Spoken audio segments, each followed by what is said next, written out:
രണ്ടാമത്തെ കേശം ഹസറജ് കൊണ്ടുവന്ന് തന്നു. അദ്ദേഹം സ്റ്റേജിൽ വെച്ച് പട്ടിക്കാടെന്ന് കൊടുക്കുന്ന സെനത് പോലത്തെ സെനത് വായിച്ച് കേൾപ്പിച്ചു, എഴുതി ഒപ്പിട്ടു, ഉസ്താദിനെ കൊണ്ട് തിരിച്ചു ഒപ്പിടിച്ചു, എന്നിട്ട് സാക്ഷി മുഖേന കൈമാറി. അതും ഞങ്ങളുടെ കയ്യിലുണ്ട്, ഞങ്ങൾക്ക് രേഖയാണ്. അപ്പൊ രണ്ടിനും ഞങ്ങളുടെ അടുത്ത് രേഖ ഉണ്ട്. ഇനി ആ രേഖയുടെ അപ്പുറത്തുള്ള അടിരേഖ, അതിന് അടിരേഖ എന്ന് പറയും. ഒരു ഡോക്യുമെന്റ്സിക്ക് അടിരേഖ ഉണ്ടാവും. അടിരേഖ അദ്ദേഹത്തിന്റെ കയ്യിലുണ്ട് എന്ന് അദ്ദേഹം അതിൽ രേഖപ്പെടുത്തിയിട്ടുണ്ട്.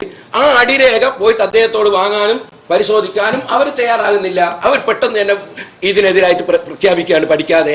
അതോടെയാണ് തെറ്റ്. ഞങ്ങൾക്ക് ബാധ്യത എന്താണ്? ബാധ്യത അവർ വന്നാൽ കാണിച്ചു കൊടുക്കണം.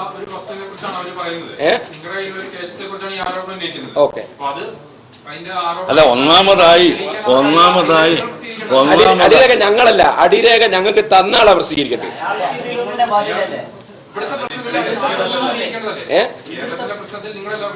അല്ല, ഞങ്ങൾ പ്രസിദ്ധീകരിക്കൂല, ഞങ്ങൾ പറഞ്ഞില്ല. അത് പ്രസിദ്ധീകരിക്കേണ്ട ഘട്ടം വരുമ്പോൾ ഞങ്ങൾ പ്രസിദ്ധീകരിക്കും.